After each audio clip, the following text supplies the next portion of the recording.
যে উদ্দীপনা উচ্ছ্বাস সবটাই কিন্তু আমাদের দলের প্রতিষ্ঠাতা প্রাণ পুরুষ পীরজাদা আব্বাস সিদ্দিকীর ভাইজানের কাছে কিন্তু ক্রেডিট যাবে। ভাই পেছনের লোকেরা দেখছে, আপনারা বসে পড়ুন, যারা দূরে আছে একটু বসুন, আপনারা পেছনে বসে যাবে, বসে পড়ুন, বসে পড়ে যারা আছে না সোজাসুজি যায়, সোজা যারা আছে বসুন,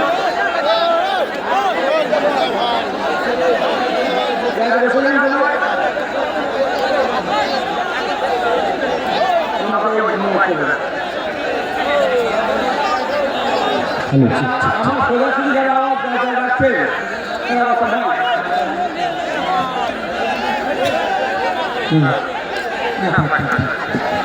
ভাই মিডিয়ার বন্ধুদের সাথে কেউ মিডিয়ার বন্ধুদের সাথে কোনো খারাপ আচরণ করবেন না। আপনারা ঠিক করে বসতে পারেননি বলে আমি কিন্তু একবার জাস্ট বসেছিলাম, তারপরে সারাক্ষণ কিন্তু আমি দাঁড়িয়ে আছি। আপনারা লক্ষ্য করেছেন কি? মিডিয়ার আমাদের বন্ধু মানুষ, সুতরাং মিডিয়ার বন্ধুদেরকেও তাদের কাজটা করতে দিন। আমি অনুরোধ করবো যারা মিডিয়া ভাইরা আপনারা চেয়ার দিয়ে আছে আপনারা বসুন, চেয়ার দেওয়া আছে আপনারা বসুন, আপনারা মেশিনটা ফিট করে দিয়ে আপনি বসে পড়ুন, চেয়ার দেওয়া আছে। ভাইয়া আপনি দাঁড়া যান, পিছিয়ে কাটিয়ে ডিস্টার্ব করবেন। এই তোমরা কথা বলছো কেন ভাই? আপনি চলে আসেন, জায়গা আছে বসে, চেয়ার দিচ্ছে না কেন? একটা চেয়ার দাও তো, চেয়ার দাও তো, একটা চেয়ার দাও, একটা চেয়ার আনতে পারছো না? এই চেয়ারটা দিয়ে ভাই,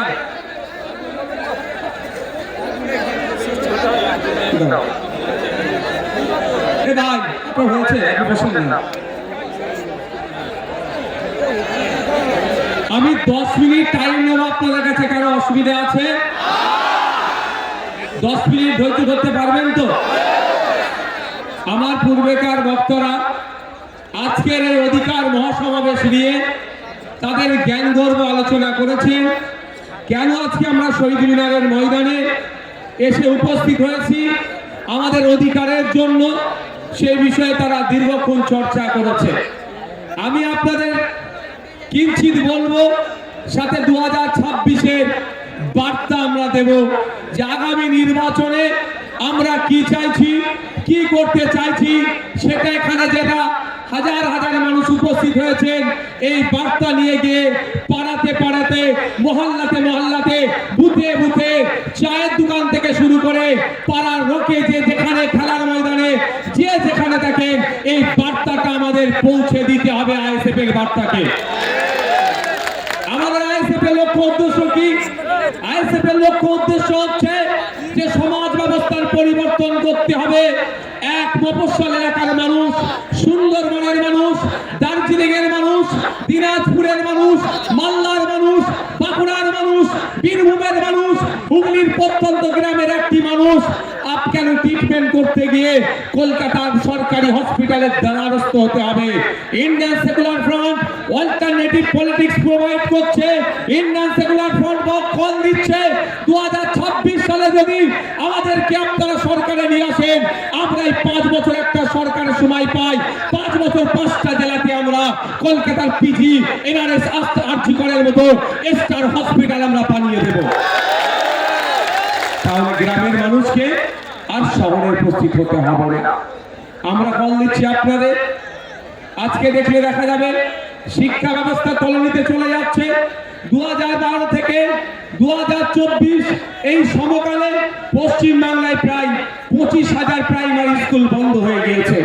আজকে আমরা এই মঞ্চ থেকে ঘোষণা দিচ্ছি, শুধু বন্ধ হয়ে যাওয়া স্কুলগুলো চালু করা নয়, নতুন নতুন শিক্ষা প্রতিষ্ঠান হবে, কলেজ তৈরি হবে, নতুন নতুন শিক্ষা প্রতিষ্ঠান হবে, কলেজ তৈরি হবে, সাথে সাথে ইউনিভার্সিটিও তৈরি হবে। দুর্ভাগ্য আমাদের মুর্শিদাবাদ জেলা সারা ভারতবর্ষের পিছিয়ে থাকা জেলাগুলোর মধ্যে যদি আমরা খোঁজ করি একটা জেলা পাবো মুর্শিদাবাদ জেলা। সেই জেলাতে এখনো পর্যন্ত একটা ফুল ফ্লেজড ইউনিভার্সিটি দেখতে পাচ্ছি না। আমরা শুধু মুর্শিদাবাদ জেলা নয়, 10 লক্ষ 20 লক্ষ মানুষের ঘরে প্রতিটা জায়গায় আমরা সেই ইউনিভার্সিটি তৈরি করব। উচ্চ শিক্ষায় শিক্ষিত যাতে হতে পারে আমাদের সমাজের ছেলেরা, তার ব্যবস্থা আমরা করব যদি 2026 সালে বাংলার মানুষ আমাদেরকে সুযোগ দেয়। আপনাদের জানিয়ে রাখি, আজকের রাজ্য সরকার যে বিচারিতা করছে সংখ্যালঘুদের সাথে, দলিতদের সাথে, আদিবাসীর সাথে, সেই বঞ্চনা থেকে আমরা অবসান ঘটাবো। हमारे यहाँ पे प्यारे, हमारा सबका प्यारा बाबा साहेब अम्बेडकर जी का उनका 3rd जनरेशन प्रकाश अम्बेडकर जी ऐसे देखें। हम आपको बोलना चाहते हैं, बंगाल में जो अभी सरकार चल रहा है सिर्फ नाम का सरकार चल रहा है, आखिर में सर्कस चला रहा है। क्योंकि यहाँ पे 100 पॉइंट रोस्टर के अनुसार से 22% दलित को जॉब मिलना चाहिए, लेकिन ऑफिशियल ये लोग 22% दलित को जॉब दे रहा है, लेकिन उसमें से 10% असली दलित नहीं है। फेक सर्टिफिकेट डाल के दलित का जहाँ है ये सरकार छीनना चाहते हैं। हम लोग का लड़ाई है 22% असली जो दलित है उनको जॉब मिले, वही लड़ाई हम लोगों का है। यहाँ पे 6% रिजर्वेशन है एसटी कम्युनिटी के लिए। दुख की बात है, बंगाल में 1 करोड़ आदिवासी नहीं है, लेकिन 1.5 करोड़ एसटी सर्टिफिकेट प्रोवाइड किया गया है। इसका मतलब यही होता है कि 6% जो है, जब उसमें से असली जो आदिवासी है उनको नहीं मिल रहा है, उसको छोड़ के जो नॉन आदिवासी है, जो आदिवासी के जो संरक्षण है, जो रिजर्वेशन है, उसमें से वो लोग खा जा रहे हैं।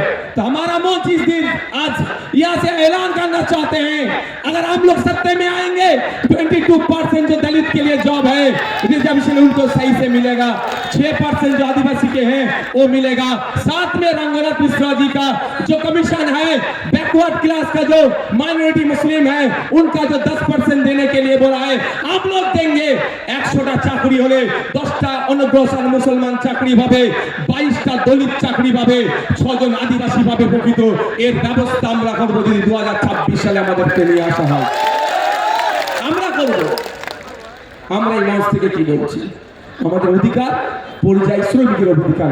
Inter state migrant labours act 1979 কেন্দ্র সরকারের আইন, এই মাইগ্রেন্ট লেবারদের এই যারা নানান রকম অত্যাচার অনাচার হচ্ছে এইগুলো বন্ধের জন্য। কিন্তু দুর্ভাগ্য, আজকে এখানে যারা উপস্থিত হয়েছে মুর্শিদাবাদ, মালদা, দিনাজপুর রাজ্যের বিভিন্ন জায়গা থেকে এসেছেন, যাদের অনেকের বাড়ির লেবার ছেলেরা মাইগ্রেন্ট লেবার হয়ে ভিন্ন রাজ্যে কাজ করছেন, আপনাদেরকে জানানো হয়নি inter state migrant labour act 1979টা কি। ওখানে প্রত্যেকটা যে মাইগ্রেন্ট লেবার আছে তার অধিকার সুরক্ষিত আছে, কিন্তু দুর্ভাগ্য আমাদের ওই আইন বইয়ের পাতাতে সুরক্ষিত আছে, বাস্তবে কিন্তু আমার শ্রমিকরা সুরক্ষিত নয়। তাই আপনাদের বলবো, যদি আপনারা আমাদেরকে সুযোগ দেন 2026-এর জন্য, শুধু আপনারা নয়, আপনারা আজকে বাড়ি যাবেন, বাড়ি গিয়ে মহল্লাতে, ক্লাবে, মাঠে, ময়দানে, হাটে বাজারে, যে বাসে ঘাটে যেখানেই যাবেন, একটাই কথা যে আইএসএফ কে এবার সুযোগ দেওয়া হোক। আইএসএফ এই চোর ডাকাত গুন্ডা মস্তান গুলোকে সরিয়ে দিয়ে সুস্থ সমাজ ব্যবস্থা নিয়ে আসবে। এই সমাজ ব্যবস্থায় সরকারি কর্মচারীরা তার হকের দিয়ে পাবে কেন্দ্রীয় সমাহারে, যে সমাজ ব্যবস্থায় শূন্য পদগুলো পূরণ হবে, বেকারত্ব দূরে সরানো হবে, যেই সমাজ ব্যবস্থায় আনিসের বিচার হবে, তামান্নার বিচার হবে, তিলোত্তমার বিচার হবে, যে সমাজ ব্যবস্থায় নারীরা তার অধিকার পাবে, যে সমাজ ব্যবস্থায় কৃষক তার উৎপাদিত ফসলের দাম পাবে, যে সমাজ ব্যবস্থায় আমি আপনি মেহনত করছি, আমার আপনার শ্রমের মূল্যায়ন হচ্ছে না, এই শ্রমের মূল্যায়ন হবে, মিনিমাম ওয়েজেসটা আমরা বাড়াবার ব্যবস্থা করব। যে এই সমাজ ব্যবস্থায় নারীদের হাতে শুধু 1012 টাকা তুলে দেওয়া নয়, নারীদেরকে ক্ষমতায়ন করতে গেলে আমরা মনে করি কম করে 5000 টাকার ব্যবস্থা করতে হবে, সেই সমাজ ব্যবস্থা আমরা নিয়ে আসবো। তবে হ্যাঁ, 5000 টাকা দেওয়ার সাথে সাথে রাজ্য কিছু কাজ বুঝে নেবে। এই সুস্থ সমাজ ব্যবস্থা আনবো, যেখানে বর্ণগত, জাতিগত, ধর্মগত, নারী পুরুষের কোনো ভেদাভেদ থাকবে না, যেখানে সবাই আমরা মানুষ, আমাদের সামাজিক পরিচয় আমরা যেটা সেটা নিয়ে মাথা তুলে বেঁচে থাকবো, সেই সমাজ ব্যবস্থা নিয়ে আসবো। বাংলার মানুষ যদি 2026 লোক বিধানসভা নির্বাচনে আমাদেরকে সুযোগ দেয়, তবে আপনাদের উপস্থিতি প্রমাণ করে দিচ্ছে যে বাংলার অলিতে গলিতে ইন্ডিয়ান সেকুলার ফ্রন্টের যে জয় জয়কার হবে সেটার আপনাদের উপস্থিতি আছে কিন্তু প্রমাণ করে দিচ্ছে।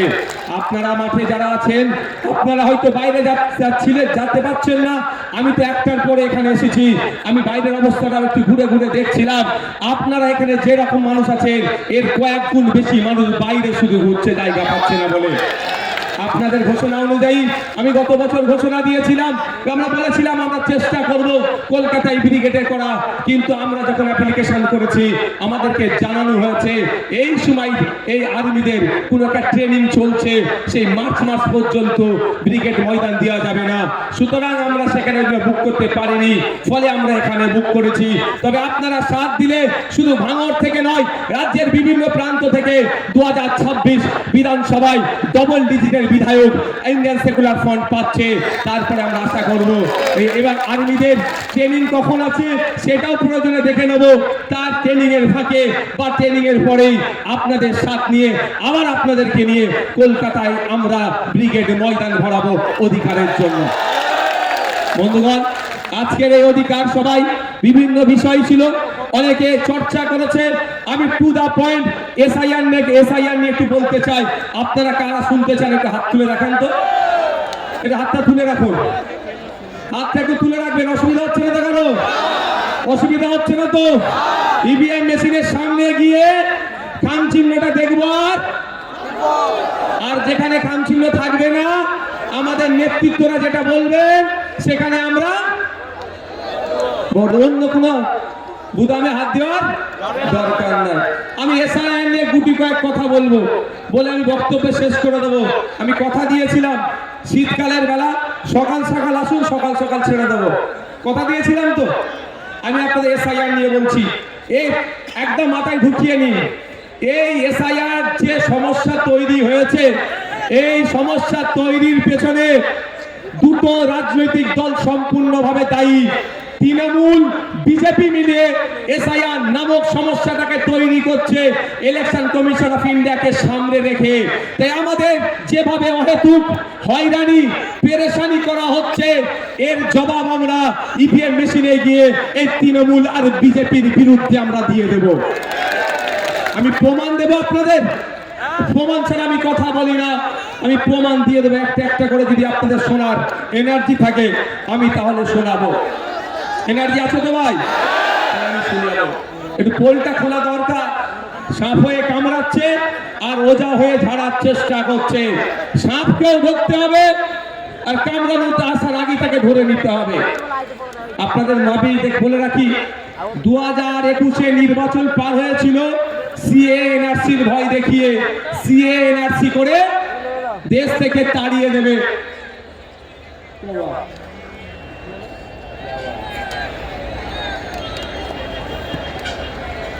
সংগ্রামী যৌথ মঞ্চে যে মঞ্চ আছে তার উপরে ছেলেরা উঠে গেছে না ভাইয়া ভাই, এর উপরে যারা উঠেছে না ভাই একদম একদম নেমে যাও, এটা অনৈতিক কাজ, নেমে পড়ো চাল থেকে।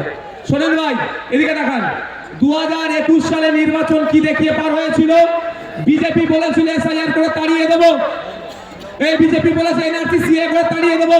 আর মমতা ব্যানার্জির দলেরা কি বলেছিল? যে তাড়াতে পারবে না, আমরা আছি। এখনো বলুন, এই 2026-এ নির্বাচন আসছে, এসআইআর করে ভোটাধিকার কেড়ে নেবো গল্প শোনাচ্ছে শুভেন্দু অধিকারী, আর মমতা ব্যানার্জি ঠিক করে এসে বলছে আমি থাকতে এসআইআর হতে দেবো না। অলরেডি কাগজ দিয়ে আপনাকে আমাকে ছুটাছুটি করতে হচ্ছে। আমার নামও নোটিশ এসে গিয়েছে। নোবেল জয়ী বিখ্যাত মানুষ অমর্ত্য সেন্সারের নামেও অপদার্থ কমিশন নোটিশ পাঠিয়েছে এই বিজেপি তৃণমূলের পাল্লাই পড়ে। শুধু তাই নয়, স্বাধীনতা সংগ্রামী, মুক্তিযোদ্ধা, বীর, ভারতবর্ষ ভারতবর্ষের অন্যতম শ্রেষ্ঠ আইকনিক ব্যক্তি, তার নাম নেতাজি সুভাষচন্দ্র বোস। নেতাজি সুভাষচন্দ্র স্যারের পরিবারকেও এই নোটিশ পাঠিয়েছে। তাই আপনাদের বলবো 2026-এর বৈতরণী পার করার জন্য তৃণমূল আর বিজেপি এসআইআর নামক এই সমস্যাটার অবতরণ করেছে। তাই আপনাদের বলবো এই সমস্যাতে অহেতুক হয়রানি করার চেষ্টা হচ্ছে, তবে আপনি আতঙ্কিত হবেন না। দিন দেওয়ানে বলেছিলাম স্বচ্ছ এসআইআর করলে সহযোগিতা করব, আজকেও বলছি স্বচ্ছ এসআইআর মিন্স ভোটার লিস্ট স্বচ্ছ হোক, মৃত ভোটারের নাম বাদ যাবে, একাধিক জায়গায় ভোটার লিস্টে নাম উঠেছে বাদ যাবে, যার অস্তিত্ব নেই সেই ভোটারের নাম বাদ যাবে, প্রয়োজনে আমরা সহযোগিতা করব। কিন্তু স্বচ্ছতার নামে নির্বাচন কমিশন যে অহেতুক হয়রানি করছে এর জবাব দেওয়ার জন্য প্রশ্ন করেছিলাম আমরা নির্বাচন কমিশনে। শুধু তাই নয়, আপনাদের এই নওশাদ সিদ্দিকী কামচিহ্ন নেতা সুপ্রিম কোর্টে গিয়ে আপনাদের জন্য মামলা করেছেন। আপনাদের বলে রাখি, দুটো কাজ এই মুহূর্তে মমতা ব্যানার্জি যদি করে, দুটো কাজ যদি এই মুহূর্তে মমতা ব্যানার্জি করে, হয়রানিও বন্ধ হবে, আতঙ্কিত বন্ধ হবে, আতঙ্কিত হবেন না। দুটো কাজ কি কি বলে দিচ্ছি, শর্ট টাইম, আমি বেশিক্ষণ বলবো না, বলেছি আপনাদের। প্রথম কাজ হচ্ছে ওয়াল পার্টি মিটিং ডাকা। মমতা ব্যানার্জি ওয়াল পার্টি মিটিং ডাকুক, সমস্ত রাজনৈতিক দলের নেতাদেরকে ডাকুক। যেই পরিস্থিতি বাংলার স্বাধীনতা সংগ্রামী পরিবার থেকে শুরু করে, পীর পরিবার থেকে শুরু করে, বিভিন্ন ধর্মীয় পরিবার থেকে শুরু করে, বিভিন্ন যাদের সামাজিক প্রভাব প্রতিপত্তি আছে, সব সমেত সাধারণ মানুষদেরকে অহেতুক হয়রানি হচ্ছে, এই হয়রানি বন্ধ আমাদের করতে হবে। অল পার্টি মিটিং ডাকা দরকার। কেমন অল পার্টি মিটিং আপনাদের জানিয়ে রাখি, বর্বর পাকিস্তানিরা যখন এসে পেহেলগাঁওতে আমাদের দেশের নাগরিককে খুন করলো, সেই সময় অল পার্টি মিটিং ভারত সরকার ডেকেছিল। সেই সময় কংগ্রেসের পক্ষ থেকে বলেছিল পাকিস্তানের বিরুদ্ধে অল আউট যাও, আমাদের কোনো অবজেকশন নাই। আজকে মমতা ব্যানার্জি যদি অল পার্টি মিটিং ডাকে, মমতা ব্যানার্জি ডাকে কেউ আসুক আর নাই আসুক, ইন্ডিয়ান সেকুলার ফ্রন্ট যাবে বাংলার নাগরিকদের সাথে, সেখানে গিয়ে বলবে স্বচ্ছতার সাথে যে কাজ পশ্চিমবাংলা সরকার করতে চাই আমরা প্রস্তুত আছি বাংলার মানুষের জন্য। তবে তাহলে আপনি আতঙ্কিত মুক্ত হবেন তো ভাই? কিন্তু চাই না আপনি আতঙ্কিত মুক্ত হন মমতা ব্যানার্জির দলে না, এরা চাই আপনি পেরেশানে থাকুন। আপনি পেরেশানে থাকলে প্রশ্ন করতে পারবেন না মাদ্রাসায় টিচার নেই কেন। আজকে দেখুন কলকাতায় গতকালকে খোঁজ নিয়ে দেখুন প্রায় 33 দিন এই ঠান্ডাতে তারা পড়ে আছে। আনের টিচারগুলো এমএসকেএসএসকে টিচারদের সাম্মানিকটা ঠিকঠাক পাচ্ছে না, মাদ্রাসায় 10,000 শূন্য পদ হয়ে গেছে, পরিকাঠামো ধ্বংস হয়ে গেছে, স্কুলে টিচার নাই, হাই স্কুলে টিচার নাই, শিক্ষার পরিকাঠামো ধ্বংস হয়ে গেছে।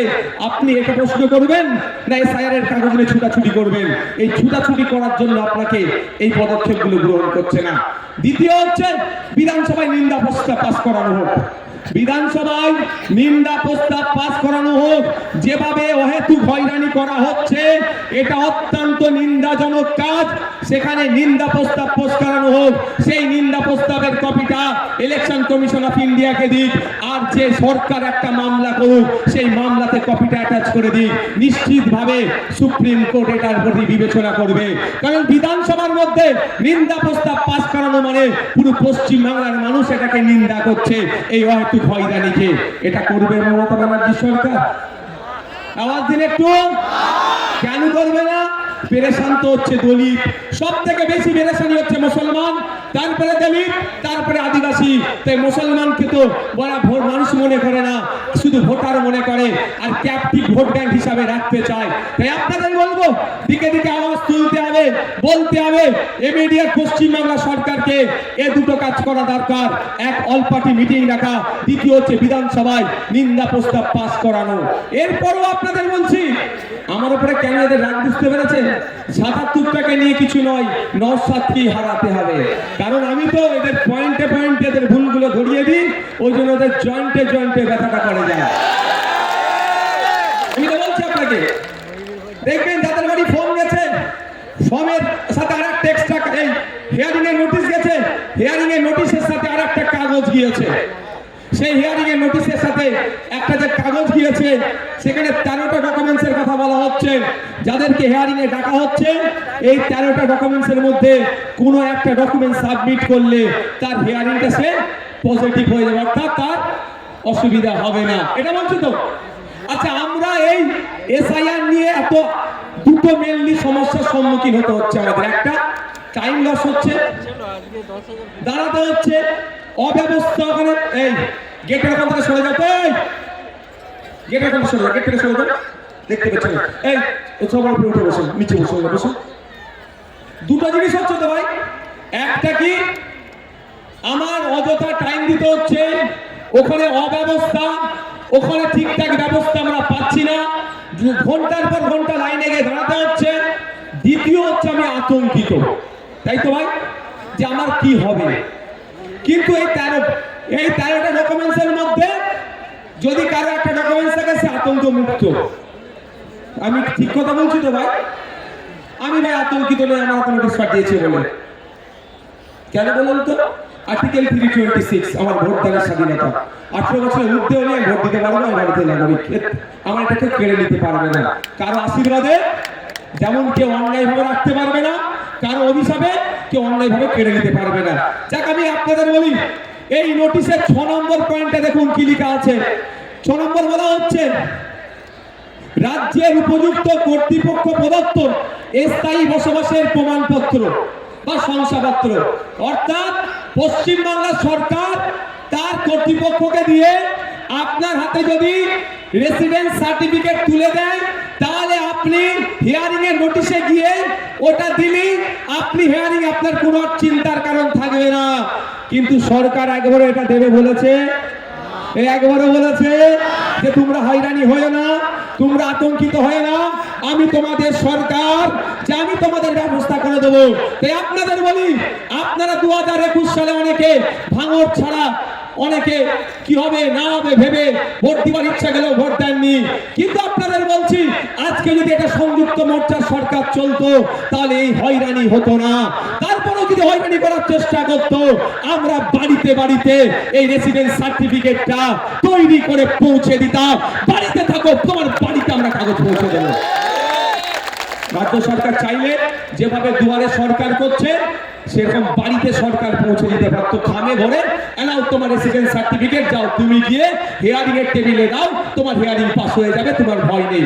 এটা করেছে রাজ্য সরকার, জানতে হবে। আমি প্রথমেই বলি, শুভেন্দু অধিকারী আমাকে আপনাকে ভোটাধিকার কেড়ে নেওয়ার চক্রান্ত করছেন। চক্রান্ত করলে চক্রান্তের জবাব দিতে হবে তো। কেউ যদি বুনোহল হয় তাহলে বাঘা তেঁতুল হতে হবে তো ভাই। বাঘা তেঁতুলের ভূমিকা দেখতে পাচ্ছি না। তারপরে চলে আসুন 10 নম্বর পয়েন্টে বলছে, রাজ্য স্থানীয় কর্তৃপক্ষের দ্বারা তৈরি পারিবারিক রেজিস্টার। রাজ্য বা স্থানীয় কর্তৃপক্ষের দ্বারা তৈরি পারিবারিক রেজিস্টার 2011 সালে আইসিডিএস কর্মীদের দিয়ে তথ্য তোলা হয়েছিল। এই পারিবারিক রেজিস্টার সেখানে আছে। এই তথ্যটা উঠে প্রথমে গিয়েছিল পঞ্চায়েতে, পঞ্চায়েত থেকে রাজ্যে গিয়েছিল। তাহলে আপনারা বলুন, এই তথ্যটা অলরেডি প্রতিটা পঞ্চায়েতে আছে। এই 10 নম্বর পয়েন্টটা যেটা চেয়েছে এর উত্তর, অর্থাৎ এই যে কাগজ চেয়েছে, এই কাগজটা প্রতিটা পঞ্চায়েতে আছে। রাজ্য সরকার 2023 পঞ্চায়েত নির্বাচনে একছত্র ভোট লুট করেছে। সেই ভোট লুট করতে গিয়ে আমরা আমাদের ভাঙড়ের 3 ভাইকে হারিয়েছি। শহীদ মহিউদ্দিন, শহীদ হাসান, শহীদ রেজাউল গাজী, 3 জনকে হারিয়েছি। শুধু নয়, সারা রাজ্যে আমাদের কর্মীদের অত্যাচার করে, তারা অবৈধ পন্থা অবলম্বন করে আজকে তারা পঞ্চায়েতের ক্ষমতায় বসে আছে, পঞ্চায়েত চালাচ্ছে। সেই পঞ্চায়েতের মাধ্যমে যদি প্রতিটা বাড়িতে বাড়িতে এই তথ্যটা 10 নম্বর যে পয়েন্ট আছে পারিবারিক রেজিস্টার যদি পৌঁছে দেয়, ওটা নিয়ে আপনি যখনই হিয়ারিং এর টেবিলে যাবেন, আপনাকে অফিসার আর কিছু দ্বিতীয় প্রশ্ন করার সুযোগ পাবে না। ওটা জমা দেবেন, জমা দেওয়ার পরে আপনার হিয়ারিং কমপ্লিট হয়ে যাবে। তাহলে আতঙ্ক মুক্ত হবে না, হবে না ভাই? রাজ্য সরকার চাইলে আপনার আতঙ্ক মুক্ত করতে পারে এই দুটো ডকুমেন্টস দিয়ে। কিন্তু রাজ্য সরকার তো আতঙ্ক মুক্ত চাইছে না। যদি আতঙ্ক মুক্ত চাইতো, কুরআন শরীফকে নিয়ে যে অসীম সরকার কুভাষায় কথা বলেছে তাকে ধরে এতক্ষণ জেলের মধ্যে রাখতো, পুলিশ সুমোটো করতো, তার বিরুদ্ধে ব্যবস্থা নিয়ে তো দূরের কথা, প্রায় 900 মতো অভিযোগ জমা পড়েছে, এখনো একটা এফআইআর হিসাবে ট্রিট করেনি এই রাজ্য সরকার। তাহলে বোঝা যাচ্ছে আপনাকে আমাকে কি নজরে দেখে। তবে রাজ্য সরকার এফআইআর হিসাবে ট্রিট করেনি বলে ভাঙড়ের বিধায়ক নওশাদ সিদ্দিকী চুপ থাকবে না। আমি কোর্টে যাচ্ছি 156 সাব ক্লজ 3 দিয়ে আমি কোর্ট থেকে মামলা করছি এই অসীম সরকারের বিরুদ্ধে। কিন্তু প্রশ্ন এটা, আপনারা বাংলার মানুষ, সংখ্যাগরিষ্ঠ মানুষ ভোট দিয়ে সরকার তৈরি করলো, আবার সংখ্যাগরিষ্ঠ মানুষকে রাস্তায় নামতে হবে কেন? আমার এসআইআর বাঁচানোর জন্য। তাহলে সরকারের কাজটা কি? আমি সরকার তৈরি করেছি, আমার বিপদে আপদে, আমার সুবিধা অসুবিধাতে আমার পাশে থাকবে, তার পরিবর্তে আমাকে আরো ঠেলে দিচ্ছে বিপদের দিকে। তাই আপনাদের বলবো, আসলেই কি তৃণমূল কংগ্রেস এসআইআর থেকে আপনাদের নিস্তার দেবে মনে হচ্ছে? ওয়াকাফ খেয়েছে জানেন তো নাকি? ওয়াকাফকে যেমন আমি আছি হবে না, আমি থাকতে হবে না, টুক করে রাত্রে কি বললো? ওয়াকাফ মেনে নিল, এটাও মিলিয়ে নেবে। এসআইআর উনি বেঁচে থাকতে হবেন না বলছেন, বলতে শেষ দিনে আপনাকে ডুবিয়ে দিতে পারে। তাই বলছি আপনাদের, আপনার লড়াই আপনাকে লড়ে নিতে হবে, আমার লড়াই আমাদেরকে লড়ে নিতে হবে। তাই ওদের কথা, মমতা ব্যানার্জির কথাই ভরসা করে লাভ হবে না, আমাদেরকে আওয়াজ তুলতে হবে যে ইমিডিয়েট যে পঞ্চায়েতে পারিবারিক রেজিস্টার যে সার্টিফিকেট আছে সেইগুলো যাদের নামে হেয়ারিং এসছে, তাই হেয়ারিং এর অলরেডি সুপ্রিম কোর্ট অর্ডার দিয়েছে, যাদেরকে হেয়ারিং ইস্যু করা হচ্ছে তাদের লিস্ট কি করো, পাবলিশ করো। সেই লিস্ট দেখে পঞ্চায়েতে পাবলিশ করার কথা বলা হয়েছে, প্রতিটা পঞ্চায়েতে সেই লিস্ট দেখে পাবলিশ করে আমাকে পাবলিশ যেটা হবে আমার বাড়িতে কাগজ পৌঁছে দেওয়া হোক। এই আওয়াজটা আমরা তুলবো তো নাকি গো?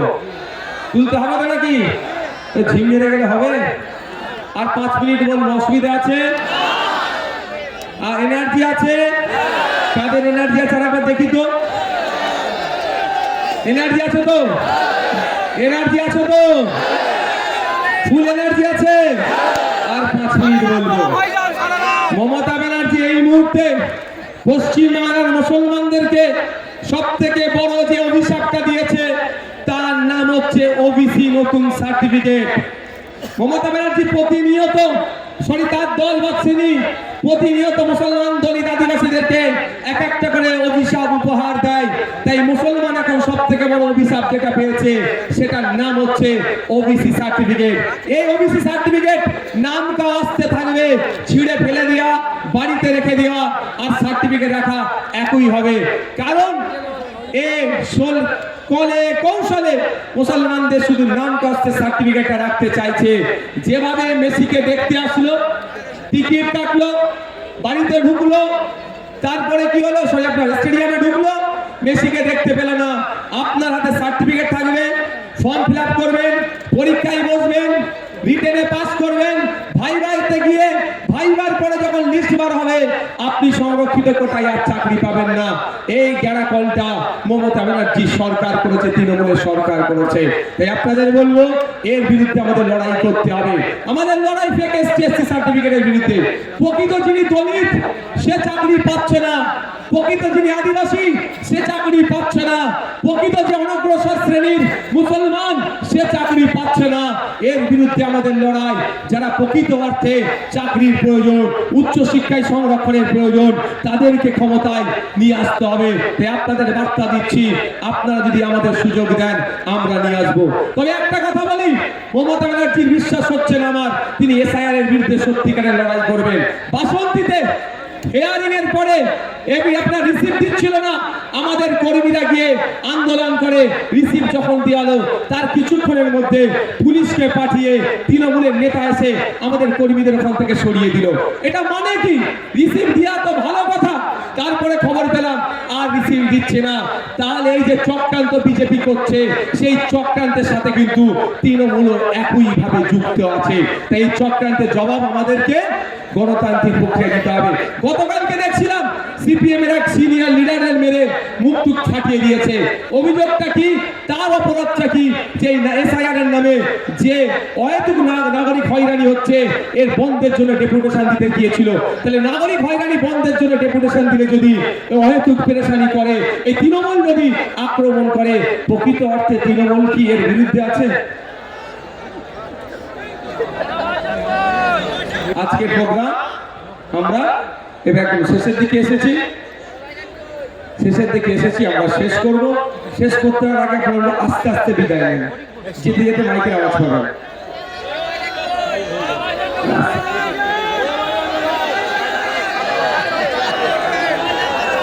আস্তে আস্তে বিদায় নেন, যেতে যেতে আমি তিনটে কথা বলবো, আপনারা মাথায় রাখতে রাখতে যাবেন।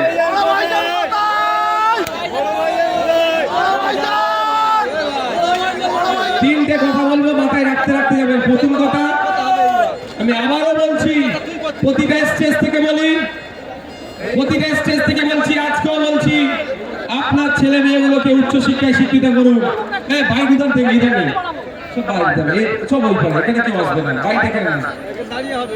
প্রতিটা ছেলে মেয়েকে উচ্চশিক্ষায় শিক্ষিত করুন। একবেলা খেতে পাবেন না, কোনো অসুবিধা নয়। ভলান্টিয়ার যারা আছেন,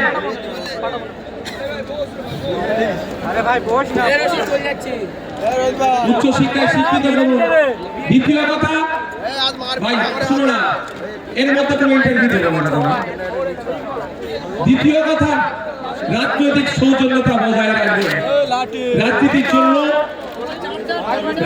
জন্য মারামারি হানাহানিতে জড়াবেন না।